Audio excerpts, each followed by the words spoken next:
All right. Well, we'll get started. See who else trickles in on this early Saturday morning. So, my name's Anthony Ciak. I'm with FIT Staffing. These days, I'm the managing director of the team, director of technical staffing. Uh, I guess a little bit about me and a little bit about the company too. Uh, have any of you ever heard of us before, by any chance? Yeah. So I guess real quick, 20 seconds on kind of who we are is I would probably call us like a boutique recruiting firm. There's four of us, so we're small. Uh, and we've been in business for about 20 years. We're based out of Northampton. And our recruiting specialty is to work with, I say like companies in the region, but I would really kind of say like the bulk of our clients are in the Springfield and Hartford area. We have a couple going out east towards Worcester, north towards southern Vermont. I'd maybe say like the Burlington or Brattleboro area, and then also out towards the Berkshires too. And our recruiting specialty is to work with companies to help them find IT and technical talent. Um, how I would define that is it's super broad in terms of who we try to find for companies. So one day it could be trying to help them find somebody at the top of the mountain, like CIO or CTO. It could be for a data architect. It could be for a software developer or a PM, a BA, QA, maybe someone in infrastructure for networking or systems. Uh, you probably get the idea. Uh, the types of companies we work with, I would probably qualify them as small to medium size. So one day it could be recruiting on behalf of that group of five people in Amherst that no one has ever heard before. And then maybe the next day it's recruiting on behalf of some companies that have a pretty prominent footprint in our region. So, say like Big Y Grocery or maybe Health New England, who's the region's largest health insurance provider. Um, so that's a little bit of an overview of us. I think the last thing I'll highlight is that usually when we're working with hiring managers, we've either known them for a super long time or we're working with somebody that heard about us because they were referred by somebody we've worked with for a super long time. So, it's all pretty, everyone's kind of friends with each other. It's all kind of an email or a call away from one another, which I think is a little different from what a lot of people experience when they work with an agency. I think there's a lot of muddy waters and opacity sometimes when you're working with someone like us. Uh, we try to do a really good job of keeping the communication flowing, getting folks feedback on their candidacy if, hiring manager says that they want to move forward with them or that they don't, all that fun stuff.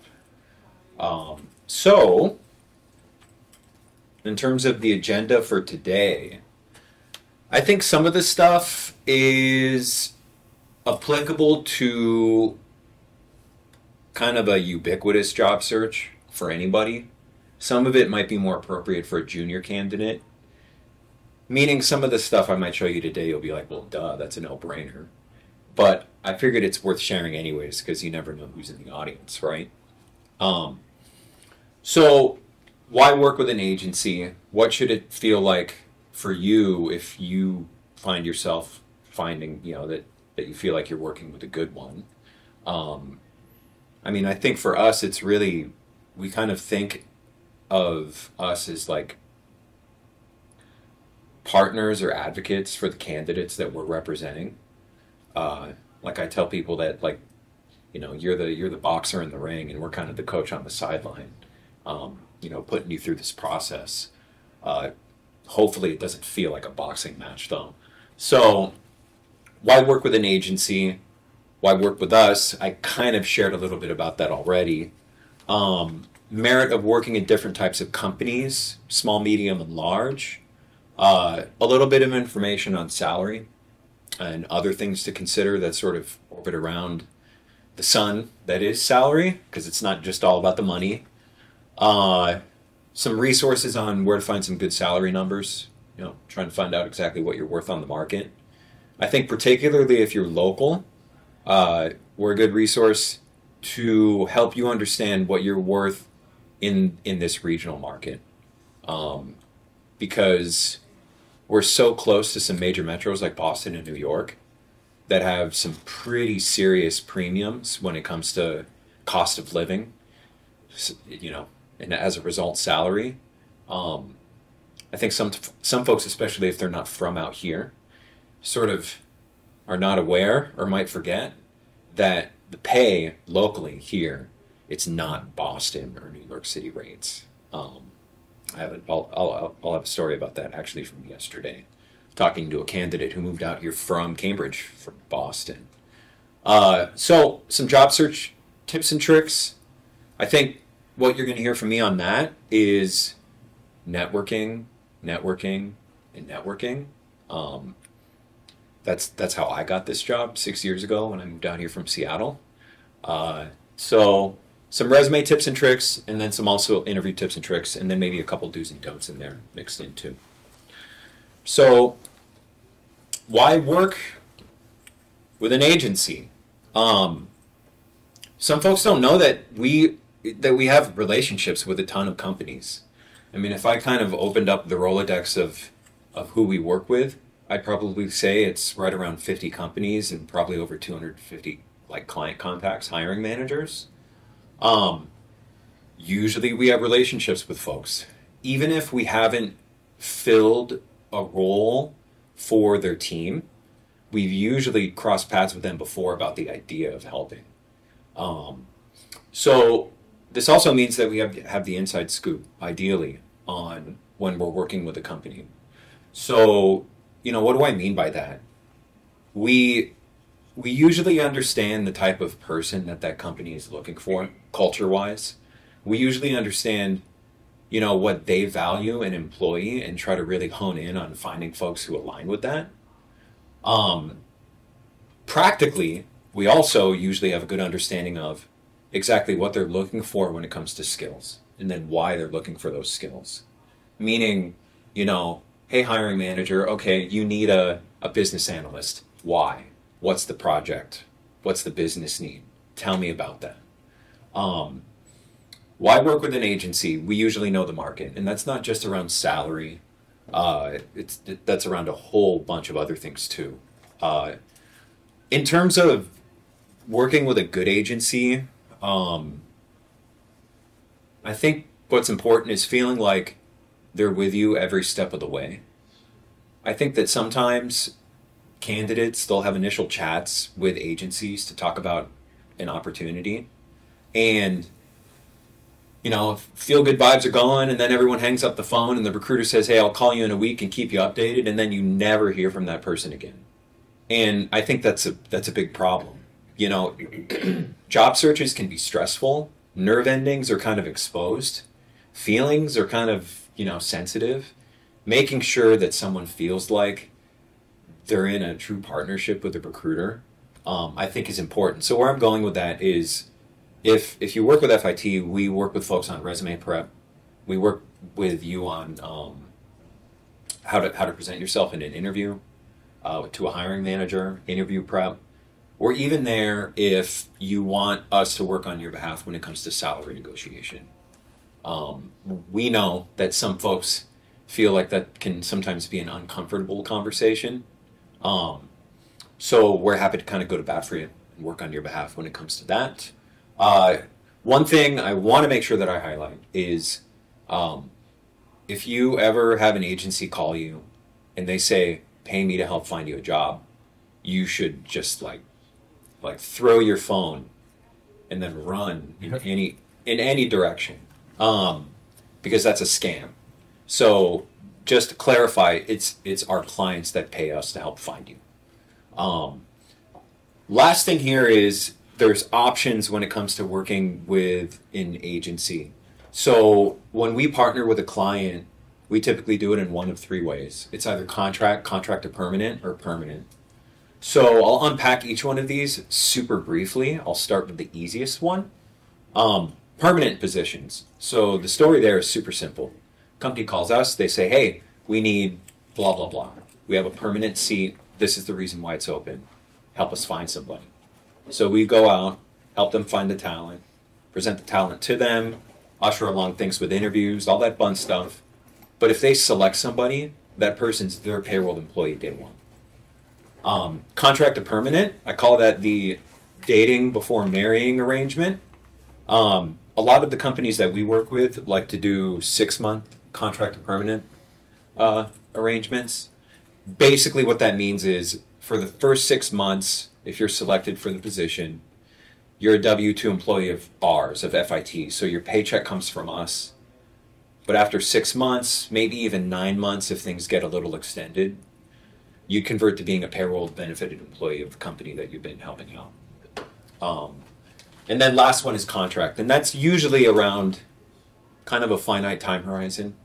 Usually that's project-based in a practical sense. So a company calls us and they say, hey, we have a project, we know it's going to take 6 months. That's how long we need some help. Can you help us find somebody? And in the contract arrangement, that person who's helping the company out, their paycheck comes from us. They're a W-2 of ours. And everyone sort of goes into this knowing that no one's getting married, so to speak. So, why work with us? Like I said at the start, we're a local specialty agency. I don't know of... I mean, I've been with the team for 6 years. I don't know of another agency in the region that specifically focuses on IT and technical recruiting. I know that over the years there have been a couple that have been agencies that specialized in other realms, like say accounting or finance or maybe light industrial. But I don't think any of them have ever gotten traction with specifically focusing on technical recruiting. So anyways, our roots run deep in the area. We're experts. We like to think that we're experts in the industry here in southern New England. I think, why work with us? Sometimes I talk to candidates and the chat's really contextual related to something that we're working on when it comes to, a job board, right?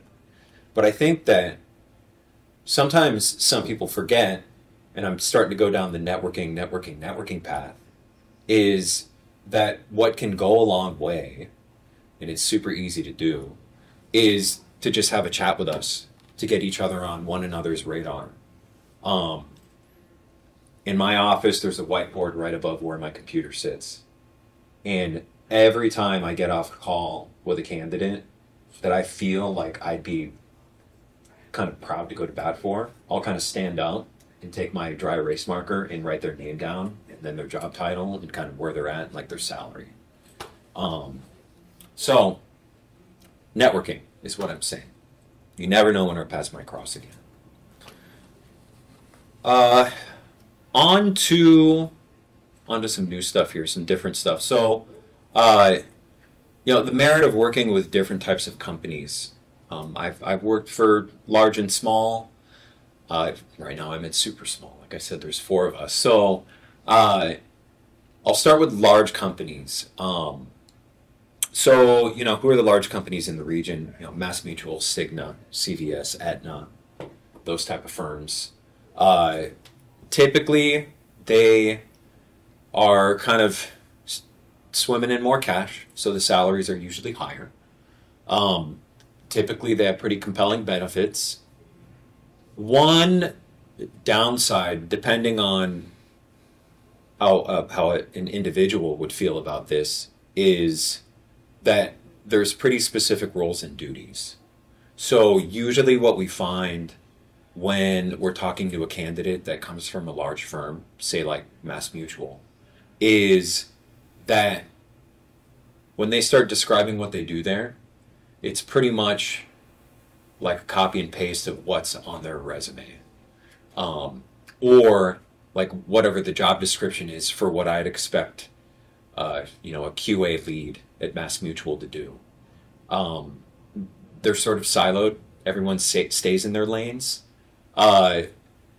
Which, that can be a good and a bad thing sometimes, especially if folks want exposure to other types of tasks in their career. Uh, Relatively clear career paths, of course, with companies like that. I think that there is more job stability. Um, However, there is, I think, the flip side to that, which is companies like MassMutual. They love layoffs. Love layoffs. So I talked to a lady yesterday who was at Travelers, and I was like, Kathy, why do you want to leave? Because I was talking to her about a contract to permanent role, and she was in a permanent role, which kind of defies logic because people like job security, right?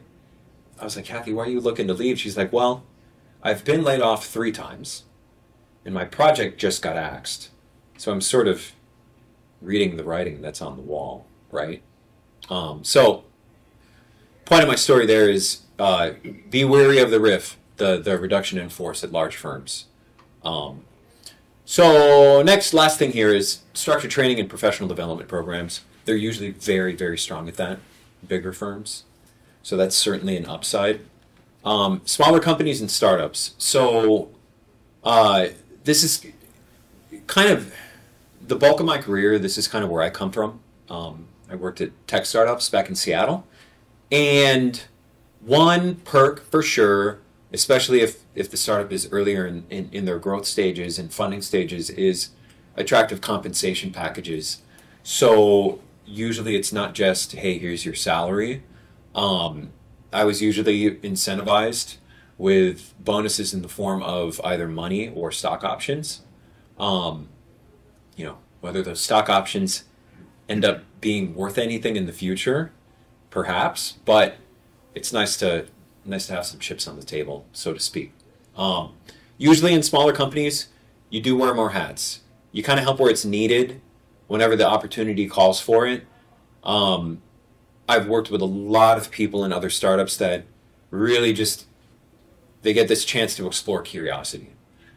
Somebody in leadership says, hey, what do you think about wanting to help out here? And they're like, yeah, put me in, coach. I'd be happy to do that. And usually quite a bit of growth potential too. The other thing is you get to see the fruits of your labor pretty quick.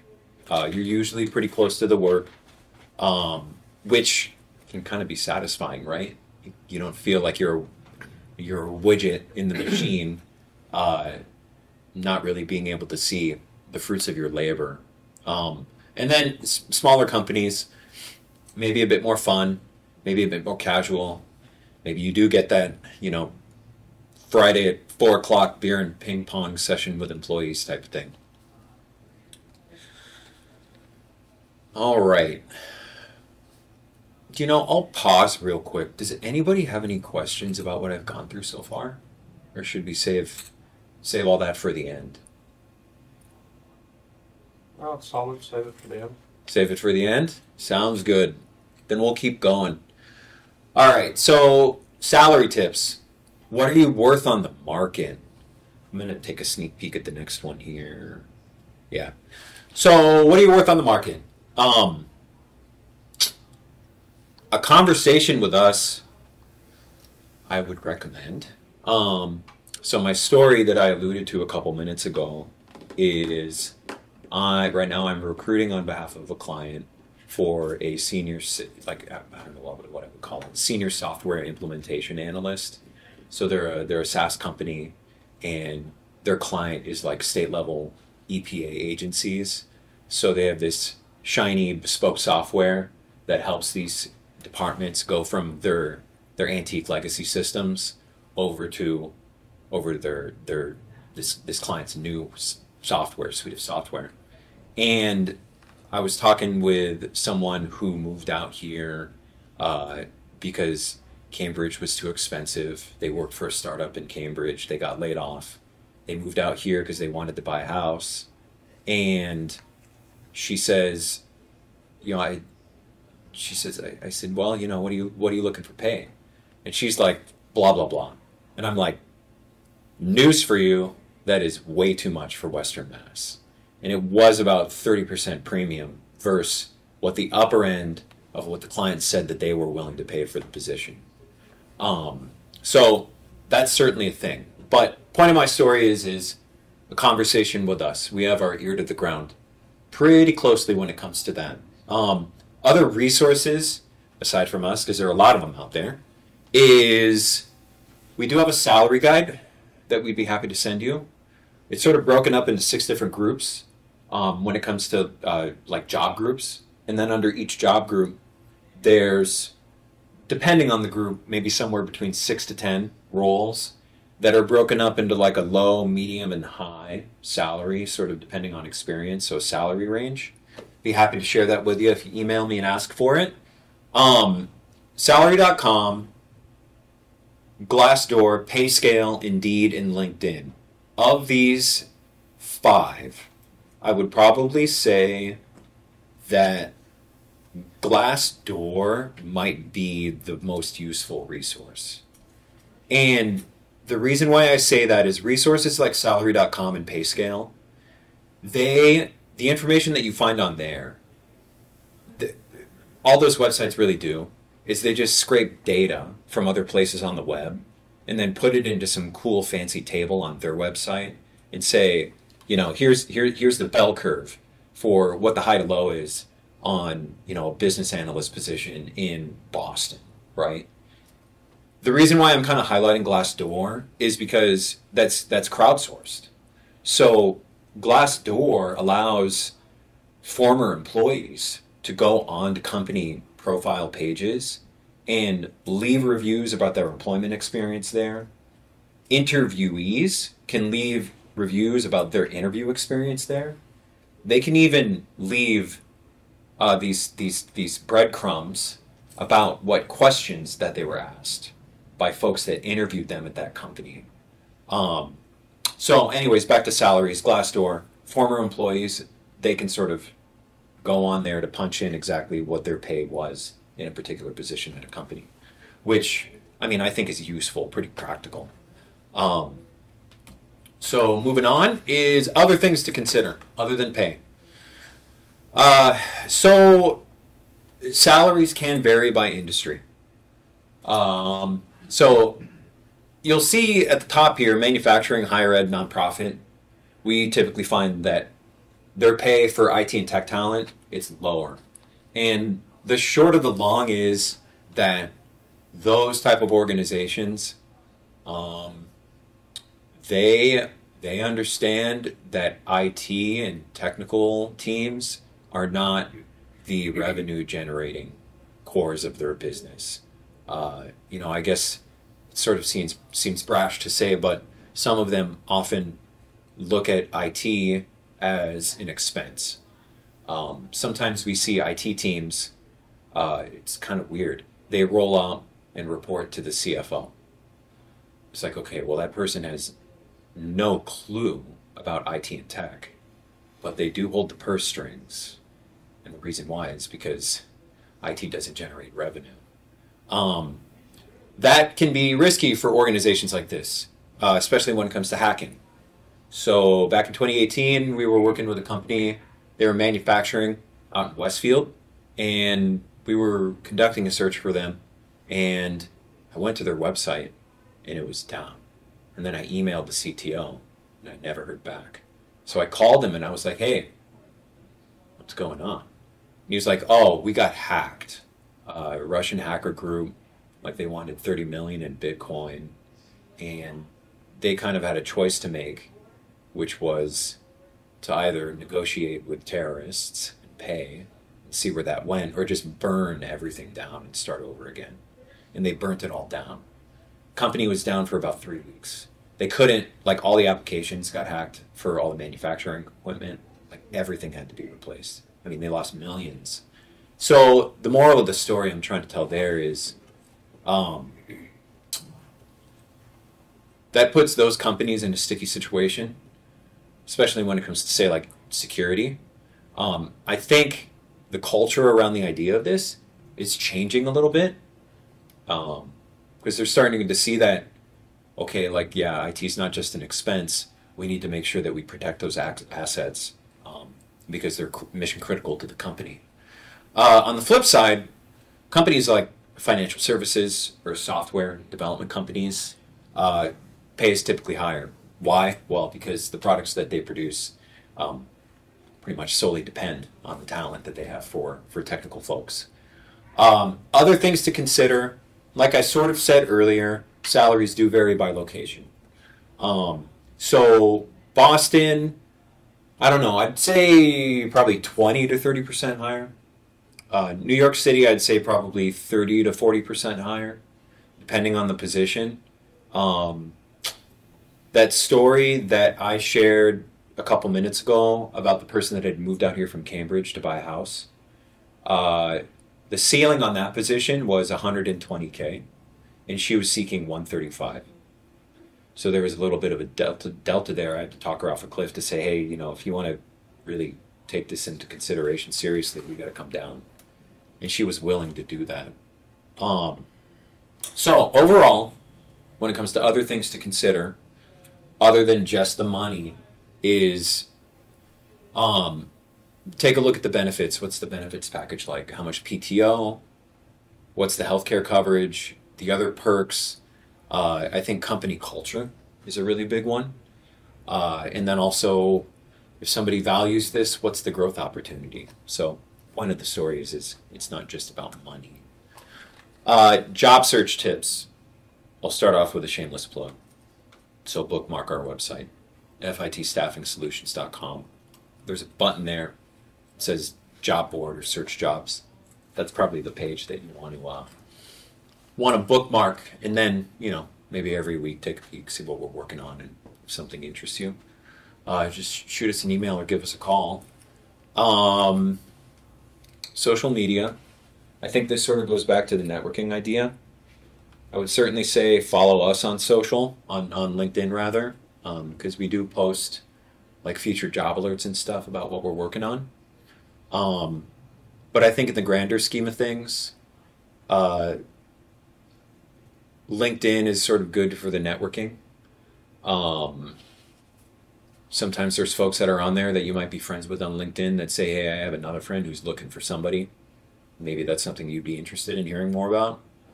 I also sort of LinkedIn is, I think it's kind of turned into a bit of a cesspool the past couple of years.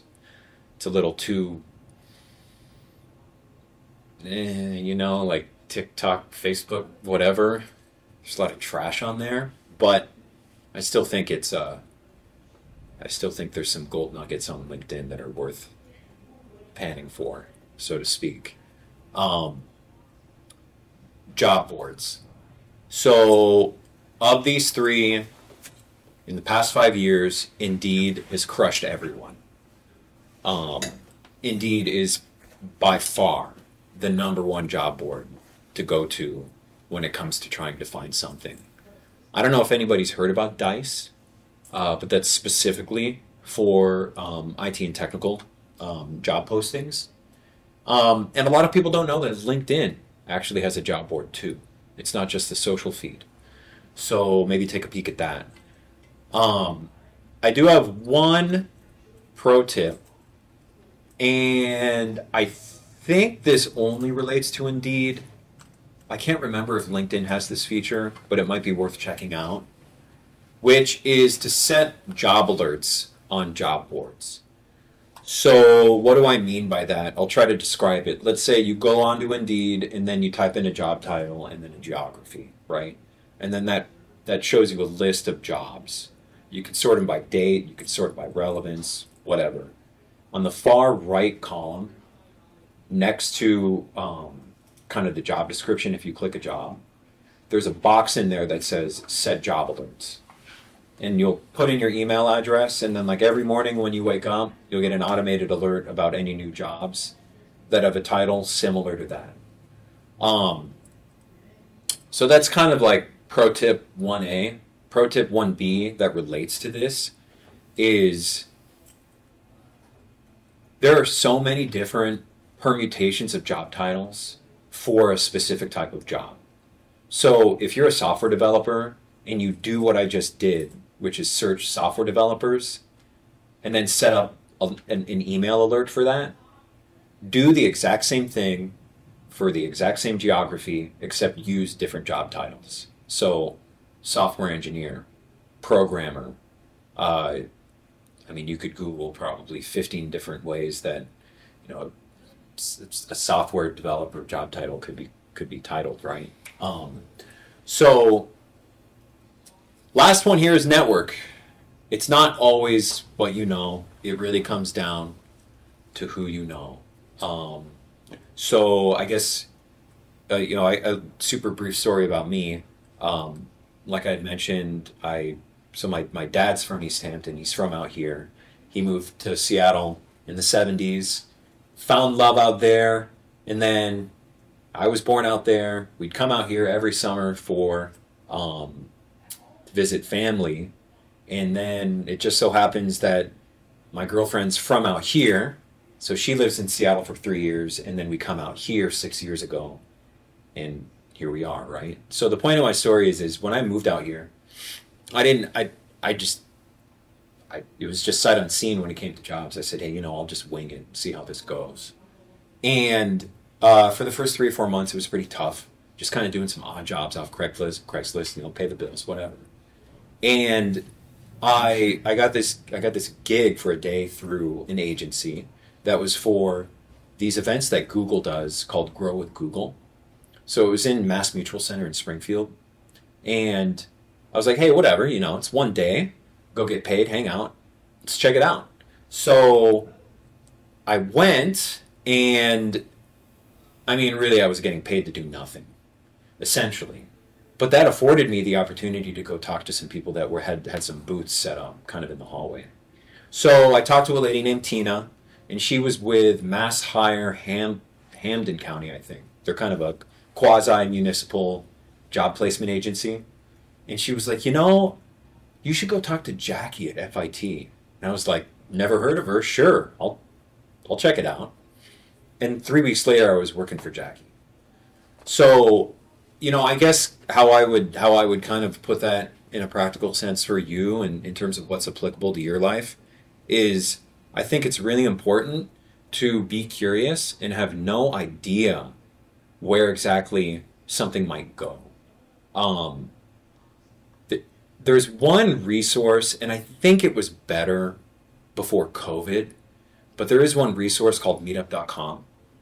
And if you go onto Meetup and you just query like IT or tech, Springfield, Mass, or Northampton or whatever, there's a lot of super niche IT and tech groups on there.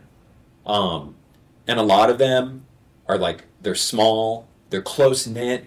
Maybe it's like, go meet at a bar, you know, for pizza and beer to talk about Drupal, you know, or something like that. And those are fun because it's not like you're going to a conference where there's hundreds of people and you're just this fish in the ocean. You can really hang out with people and like become friends and build a relationship with them. I'm a big advocate of that because you never know where stuff like that could go. So meetup.com. So resume tips. Tailor your resume to match key phrases on the job description. 100%. Definitely do that. Don't even think about that from the perspective of trying to match their applicant tracking system algorithm when it comes to like that thing passing you on to the next stage, the machine passing you on to the next stage. If it does, the hiring manager is definitely going to want to see some dots that they can draw some straight lines on when it comes to what's on the JD versus what's on your resume. Oftentimes I find that folks can be sort of humble about their achievements, especially when I'm talking with them and interviewing them. Don't. This is not the place to be humble. This is the place to say how freaking awesome you are. So do it. So catch the eye. I think, again, if people want resume examples, I'd be happy to email them. But I think that all in all, most of the time what you want to do is list your most relevant skills at the top. So practical example of that is, let's say that I'm recruiting on behalf of a client to help him find a .NET developer.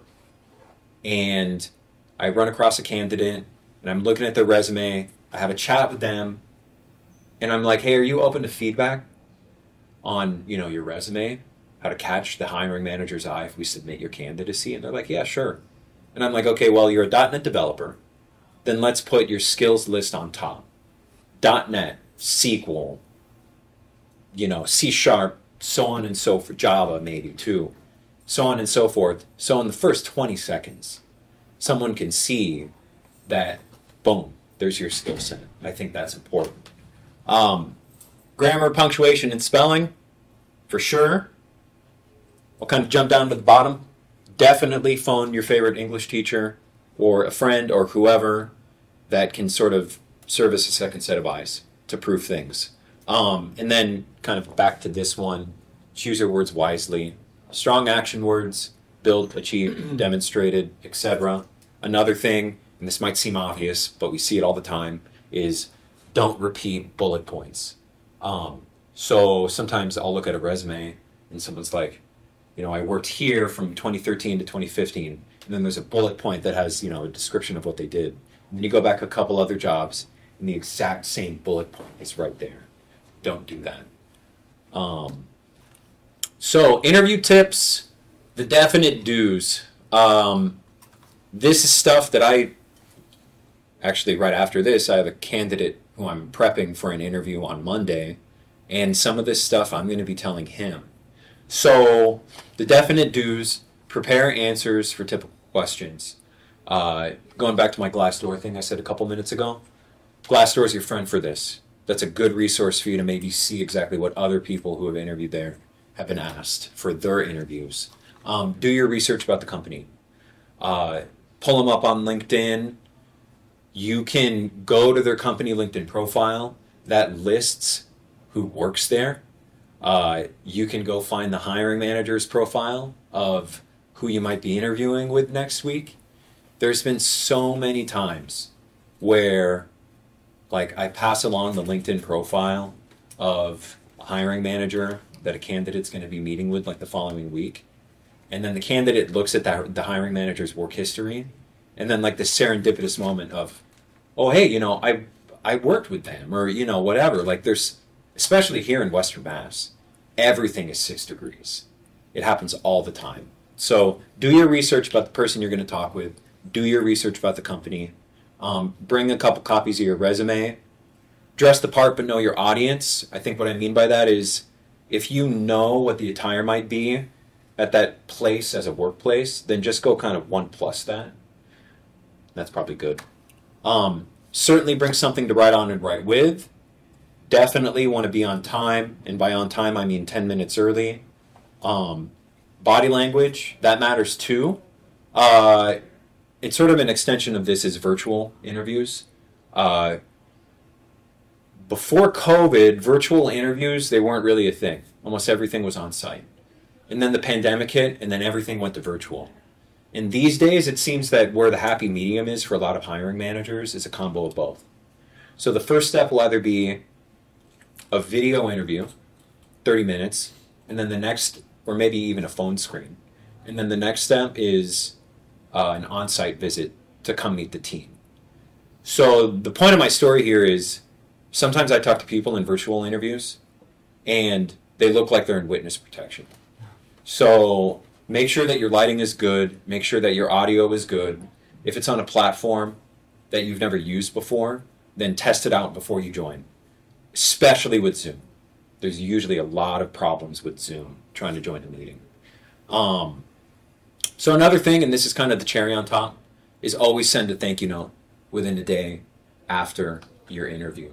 What we coach folks to do is they finish their interview, email it to me, but address it to the hiring managers that you talk to, and I'll forward that to the hiring manager, and that's also a vehicle for follow-up, to say, hey, how was your time with Jane or Joe, that type of thing. Don't ask how much they're going to pay you. I think specifically the question I get asked is, should I ask about this in my first interview? And the answer is always 1000% absolutely not. Should I ask for this should I ask about this in my second interview? You kind of got to go with your gut on that. Sometimes it depends. Some companies like to keep the money part solely to once they start getting serious about preparing to make you an offer. And in that arrangement, usually it's the HR team that slots into the process to move forward on offering you a formal offer letter with a dollar amount on it. But that's usually with some of the bigger companies. A lot of the smaller companies, once you kind of start feeling out that things are coming closer to a hiring decision, then you probably want to go with your gut and talk about the money part. Definitely don't trash talk former employers, and definitely don't pretend. I think one thing that people sometimes struggle with is being comfortable with who they are. There's no such thing as a three-eyed purple squirrel unicorn candidate. There's no such thing as a perfect candidate. Most hiring managers, they get that. They understand that. There's always compromises to be made. And I think that sometimes people struggle with the idea of being comfortable in their skin and sort of being humble to say, like, yeah, I don't know everything. I'm not going to know it out of the gate. But I like a challenge. Here's how I overcome them before. This is how I'd overcome them with you guys. And I think that's it. So, yeah, give us a follow on LinkedIn. That's my contact information right there. I have business cards right here, too, if you want to snag one on your way out. And there's a link to our website. So, thanks, everybody. Questions? What if they really deserve trash talking, though? Old employers? No kidding, yes. Then go for it. That's up to you. How often do you see a situation where you as the recruiter are sort of dealing with the salary negotiations, like interfacing with the HR person, rather than the candidate directly? Pretty much every single time. Yeah, I thought so. Yeah, it's pretty much always. Sometimes it is super smooth, and other times it's not. So if it goes super smooth, then the candidate will talk with the hiring manager for an interview, and then the hiring manager will call me and say, "Hey, we want to make an offer. You submitted them at a $96 per hour bill rate. Can you get in touch with them to see how they feel about that?" And then on the flip side of that, I pick up the horn, call the candidate, and say, "Hey, remember a week ago when we talked about the rate that you're seeking? They want to make you an offer. It's going to be at that rate. How do you feel?" And they're like, "Sign me up. I'll be there in 2 weeks." That's super smooth. Sometimes if it's not super smooth, maybe a client will try to lowball by a couple grand or whatever. And then you kind of get into the situation where you're dealing with a counter with the candidate, where they say, I want 5, 10 more K. But if we do that, it can kind of get sticky because we really got to make sure that we're upfront with the candidate to say, okay, well, if I'm going to go to bat for you on this and they give it to you, are you going to say yes if they say yes? So, I don't know. Does that help? Yeah, no, it's just it's curiosity. I've been on both sides of it. I've been the hiring manager and I've also been the candidate, and sometimes it's useful to either have an HR person or a recruiter be that The layer. that layer in the middle. Yeah. Yeah, I mean, I guess another last thought on that is there are also a lot of hiring managers out there that they get it. They get that.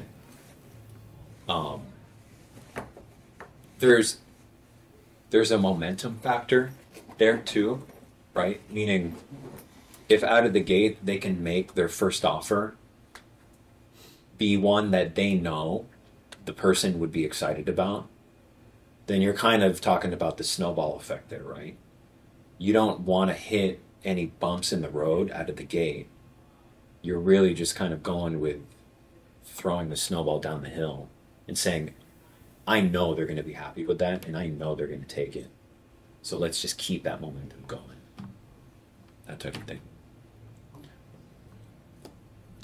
Do you talk about conversations around flexibility, like for parents or others who may have specific needs for scheduling flexibility? Yeah. I think so. These days, a lot of companies are more flexible than they were before COVID. And you know, I guess to define that a little bit more is before 2020, most offices were on site 5 days a week. There were some that were hybrid. And of course, the pandemic hit and everything went full remote. And 4 years later, where things have shaken out, is I think we have one client that requires their people to be on site 5 days a week. Everyone else is hybrid. I also think on the other side of that spectrum, there's actually no more client that's full remote with their employees. So everybody's going in somewhere between 3 days, 2 days a week. Really, I guess to answer your question is what I'm driving at is a lot of employers are pretty flexible now with personal lives, which, you know, I think that's a really good thing. Does that help? Just in the interest of networking, for larger companies, if you're looking nationally, it can be easier sometimes to connect with someone that's big and across the country. But whereas, you know, if you're local and, you know, connecting with a smaller company, sometimes that can be easier. Do you have any suggestions maybe for, you know, getting in touch with the larger companies that are local or the smaller companies that may not be? Like folks that work there? Yeah, I mean, Type so of thing. I'm also a really big fan of Meetup, but obviously meeting up with a group of people in California is not going to be super It's not going to work. feasible. Yeah. Huh.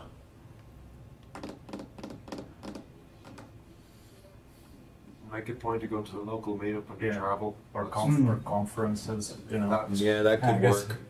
Yeah, For sure. Maybe looking for to avoid travel, but still have sort of no, that. it's just like like I found as a developer or in that realm, like making it a thing that I do if I've got a couple of extra days or if I'm buying a trip somewhere I'm going to be in a city or working. It's like, all right, is there a Drupal meetup? Is there something that's going on that I can swing in and say hello to people? Because it's often where I've met most people. Yeah.